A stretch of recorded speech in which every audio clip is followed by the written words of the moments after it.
दिल्ली में कोरोना से संघर्ष के बीच एक बार फिर केजरीवाल सरकार बनाम उपराज्यपाल की जंग छिड़ गई। वजह बना है दिल्ली के अस्पतालों पर केजरीवाल सरकार के फैसले का पलटा जाना। उपराज्यपाल अनिल बैजल ने दिल्ली के अस्पतालों में सभी के इलाज की छूट दी है, तो उनसे मिलने गए मुख्यमंत्री अरविंद केजरीवाल के डिप्टी सीएम मनीष सिसोदिया ने मानो कह दिया हो कि आगे हाल बिगड़ा तो आप ही जानो।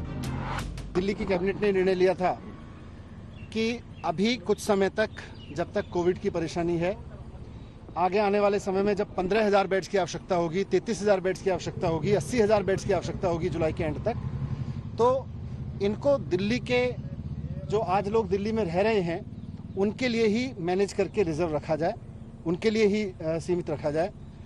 लेकिन कल एलजी साहब ने उस फैसले को पलट दिया था। जब आज एलजी साहब से डीडीएम की मीटिंग में हमने रिक्वेस्ट किया कि साहब आपने कल ये फैसला पलटा, तो उससे पहले आपने अपेक्षा की होगी, कुछ आकलन किया होगा कि कितने केस बढ़ेंगे, बाहर से कितने केसेस आएंगे, उसका भी उनके पास कोई आइडिया तो नहीं था। मनीष सिसोदिया का कहना है कि अनुमानों के मुताबिक 31 जुलाई तक 5.5 लाख कोरोना केस हो जाएंगे। ये डराने वाले आंकड़े दिल्ली सरकार को अस्पतालों पर निकाली गई अपनी तरकीब को जायज ठहराने का हौसला देते हैं। 3 मार्च को दिल्ली में पहला मामला सामने आया था, लेकिन अब दिल्ली के कुल मामले 29,943 हो चुके हैं। अब तक 874 लोगों की जान भी जा चुकी है। एक्टिव केसेस की संख्या 17,712 है, जबकि 11,357 लोग ठीक हो चुके हैं।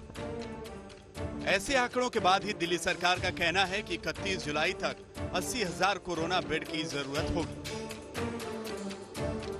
कम्युनिटी बेड कल रणदीप गुलेरिया जो एम्स के डायरेक्टर उन्होंने कहा है, परंतु केंद्र सरकार ऑफिशियली शायद इसको नहीं मान रही। अभी एम्स के डायरेक्टर ने तो कहा है। कम्युनिटी स्प्रेड किसे कहते हैं? जब आपको कुछ लोग ऐसे मिलने स्टार्ट हो जाएं जिनका सोर्स ना पता लग रहा हो। अब कुछ नहीं है, ऐसे बहुत सारे लोग हैं जिनका सोर्स नहीं पता लग रहा। जाहिर तौर पर हालात गंभीर हैं, लेकिन कोरोना पर केंद्र से दिल्ली की लड़ाई जनता की ही मुश्किल बढ़ाएगी। पंकज जैन, दिल्ली, आज तक।